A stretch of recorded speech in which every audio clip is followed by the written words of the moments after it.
जी की बहुत ही दुख की घड़ी है कि एक ही साथ नौजवान बच्चे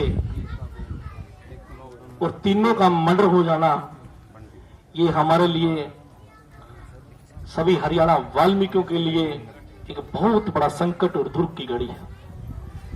आज अखिल वाल्मीकि महापंचायत के राष्ट्रीय अध्यक्ष भाई शिव कुमार सिसला जी, जो कि 2-3 दिन से लगातार इस काम को देख रहे हैं और सभी हरियाणा के अंदर ही नहीं पूरे भारत के अंदर अखिल वाल्मीकि महापंचायत में ये बात पहुंच चुकी है।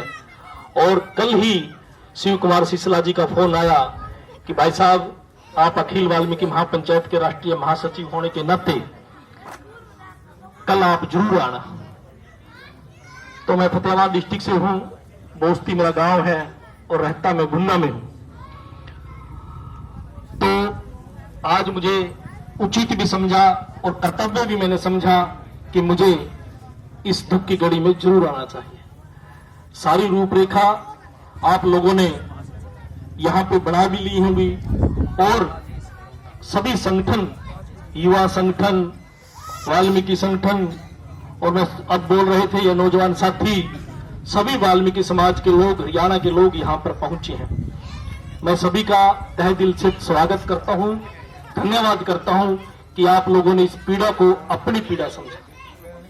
इससे बड़ी कोई पीड़ा नहीं हो सकती, इससे बड़ा कोई दुख नहीं हो सकता कि एक साथ 3 मर्डर होना। और लगातार मैं कई दिन से देख रहा हूं फेसबुक के माध्यम से, अखबार के माध्यम से, करनाल डिस्ट्रिक्ट में लगातार कुछ न कुछ घटना हो रही। और कल भी अभी आजाद जी बता रहे थे कि करनाल के अंदर कल भी कोई घटना हुई है, हमारे वाल्मीकि समाज के लड़के को चोट चाट ज्यादा मारी है।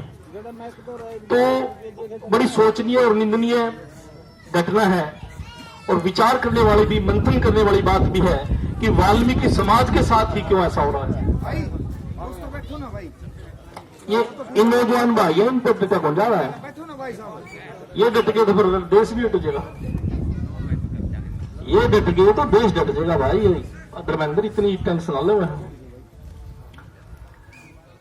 ये तो रोड पे जाके किलकी मारा ना, रुक के मारा, जब इनमें पूरा मजा आवे। रणनीति बनानी और सोचने वाली बात, जिस मंथन करने वाली बात भी किस ढंग से हमारा काम सिद्ध होगा, उस बात पर तो असर बहुत कम करते हैं। रुक के मारने, किलकी मारना बड़ा ज्ञान है। और जो लठारे अफसर आ जाए फिर बाज ले। थोड़ी सी बात ईबी की बताऊंगा। ये छोरे बैठे हुए सी और मैं वहां से गुजरा था, मुझे पता नहीं कौन सा गांव था, और मैंने अंदाजा लगा लिया भी पुलिस की जिप्सी ने अपने वाल्मीकि के छोरे रोक रखे और 3-3 जने मोटरसाइकिल पर चढ़ गए और उसी गांव में जाएंगे कबूल खेड़ा में। ये उसी बैठे थे, भी करीब रात खड़े कौन से थे, ये भी गए, ईब तो बोलिया थे मैंने, बाहर चले गए जी वो। जिप्सी ने रोक रखे, मैंने गाड़ी रोक ली, मैंने पूरे बुलाया इशारा करके, वहां इधर आ भाई साई, वहां क्यों रोक रखे हैं। कह रही 3-3, 4-4 बैठे, ना कोई हेलमेट है। आज कबूल खेड़ा गांव में 3 मर्डर हो रहे हैं। वहां बहुत बड़ी पंचायत है समाज की, आइनर जान दे। अगर पीछे कोई और भी मोटरसाइकिल आओ ना, 3-4 वाला बंदे बैठेगा, किसी का मोटरसाइकिल नहीं रोकना। उन बंदों पे, अपने वाले पे मोटरसाइकिल पे किक भी नहीं मारी गई जल्दी सी, इतना बड़ा सहारा मिल गया, सड़क से निकल गया।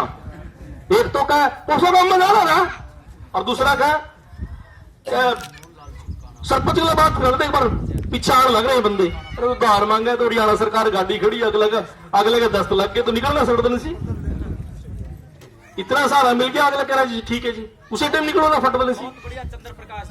तो कोई एक सिस्टम भी होना चाहिए ना, किसी प्रकार का ध्यान भी होना चाहिए ना। जब तक आप लोग देखो, प्रशासन कानून बहुत बड़ी चीज है और अपने ही आदमी ने लिखी है, अम्बेडकर जी ने लिखी है। लेकिन जिन लोगों ने थोड़ा बहुत प्रशासन की खिलाफत की है ना, उन्होंने कुछ मिला भी है। प्रशासन से थोड़ा बहुत निडर भी होना पड़ता है। आज शिव कुमार सिसला और पूरे प्रकट रहे हैं, ये नहीं घबराते किसी और, लेकिन उसके पीछे राज किसका होता है, समाज का राज होता है। जब तक सीवी जुड़ दो तब तक आदमी में ताकत नहीं बढ़ती। इसलिए यहां तो मेरे ख्याल में 2-3 घर ही है वाल्मीकि समाज के, 3 घर है ना, चलो 3 बता रहे शिव कुमार जी, चलो 5-7 घर है। और जो गांव कितना बड़ा है ये, गांव कितना बड़ा है?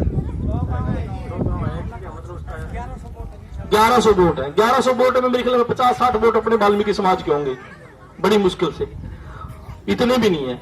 लेकिन आप ये देखिए ना, अभी वाल्मीकि समाज आपके हरियाणा का वाल्मीकि तो आपके साथ है ना, ये कितनी बड़ी जागृति है, कितनी बड़ी जागृति हो चुकी है, समाज जुड़ने लगे ना। और जब समाज जुड़ जाएगा तो सारे काम आसान हो जाएंगे। देखो कई सरपंच है, मैं नाम नहीं लेना चाहता क्योंकि टाइम लगेगा, जैसे करनाल से जाट जी आए, बहन सुनीता जी आई, कलरम से नथुराम सरपंच आए, और काफी सरपंच शिव कुमार सिसला जी के साथ आए हैं। और युवा टीम भी उधर बैठी है, देखने को मिल रही है, इधर भी युवा टीम बड़ी जबरदस्त मिल रही है। तो एक एकता तो मनी अपनी शुरुआत जरूर हुई है।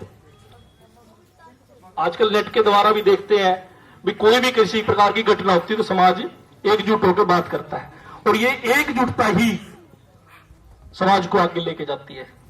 कहा नहीं किसी ने भी जो अपना इतिहास भूल जाता है और समाज का जुड़ाव भूल जाता है, उस समाज का कोई इतिहास नहीं बढ़ पाता। इसलिए मैं आप लोगों के साथ अखिल वाल्मीकि पंचायत जो संगठन है उसके आदेश को तो हमने सर माथा रखना ही रखना है। उससे दूर हटके भी मैं कहता हूं कि तन मन और धन तीनों चीजों के साथ इस परिवार के साथ है। जो भी आप जिम्मेवारी लगाएंगे हम निभाने के लिए तैयार हैं। आर्थिक जिम्मेवारी लगानी है वो भी तैयार है, और किसी प्रकार की जिम्मेवारी लगाई वो भी तैयार है। और मेरे भाइयों, मंत्री जी जो बात कह के गए हैं उस पर भी थोड़ा अमल करना है। वो बढ़िया रूपरेखा बना के गए हैं, क्योंकि मैं थोड़ा लेट पहुंचा था। उनकी बात जब सुनी, डीएसपी साहब से तो यहाँ कोई बड़ा है नहीं, उससे बड़ा एसपी है। डीएसपी साहब की जिम्मेवारी लगा दी और 10 आदमी की टीम बना लो, यहाँ के गांव के लोगों की टीम बना लो, और कुछ 2-4 मैन बाहर से जोड़ दो। 10 आदमी की टीम ऐसी बना लो जो 7-8 आदमी उसमें हर टाइम तैयार रहे, हफ्ता 10 दिन बिल्कुल तैयार रहे, फोन बुलाते ही।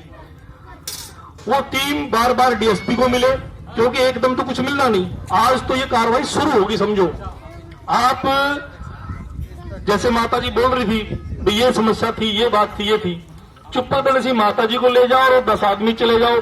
जो आपको थोड़े थोड़े लक्षण दिखते हो ना, भाई ये आदमी ने इससे गड़बड़ हुई है, उस टाइम इसका फोन आया था, ये कुछ शक लगे जिस बात पे, कोई बाहर के आदमी को शक लगा या गांव के आदमी को शक लगा, वो कुछ पॉइंट लिख लो पहले ही। 10 आदमी भी शिव कुमार सिसला का ये पॉइंट है, माता जी का ये पॉइंट है, बहन जी का ये पॉइंट है, रिश्तेदार का ये पॉइंट है, और फलाने रिश्तेदार का फोन आया था उस टाइम मौके पे, किस काम के लिए वो निकले थे। जो कब पूरी बात करो हमने भी नहीं पता, यहां पता। सारी चीजें 10-12 पॉइंट बढ़िया लिख के डीएसपी साहब को समझाओ कि ये मामला है भाई, ताकि वो उस पर कार्रवाई करें। और जब उन चीजों पे जो आपने पॉइंट बनाओगे, उन पॉइंटों पे डीएसपी कार्रवाई नहीं करेगा, फिर किसी विद्युत खींचेंगे, क्योंकि वो मुख्यमंत्री के नजदीक बैठे हैं और मुख्यमंत्री का ये एरिया है। और फिर भी अगर काम नहीं बनेगा, फिर ये भाई बैठे हैं, फिर इन्हें ना जो बड़ी बड़ी छातियां वाले छोरे, फिर इनकी जरूरत पड़ेगी, फिर आप जाम लगाने भी तैयार, संघर्ष करने के लिए भी तैयार, और भाई बस रोकने के लिए भी तैयार, उसमें भी हम साथ खड़े हैं। लेकिन ऐसा काम ना करो पहले ऐसा काम कर ले उल्टा पड़ जाए सौदा। जब तक एसएचओ डीएसपी मंत्री अपना आश्वासन दे रहे हैं, 2 दिन 3 दिन तक वेट करो। और जब कार्रवाई शुरू नहीं होती, फिर ये नारे है ना जो वाल्मीकि एकता जिंदाबाद, वाल्मीकि एकता जिंदाबाद, ये फिर ला लेगी, क्या फर्क पड़े, ये तो कहीं नहीं जान रहे। ठीक है, तो इन्हीं बातों से मैं अपनी वाणी को विराम देता हूं, और उन साथियों का, उन बुजुर्गों का, उन माताओं को, बहनों का जो दूर दराज से यहाँ पे दुख की घड़ी में आए हैं, उनके चरणों में भी सिर झुकाकर नमस्कार करता हूं, नमन करता हूं, और उनका तहे दिल से स्वागत करता हूं कि आप वाल्मीकि समाज के साथ जुड़ने का आप लोगों ने प्रयास किया। तो इन्हीं शब्दों से दोबारा हम नारा लाएंगे, जो बोले सो निर्भय। धन्यवाद।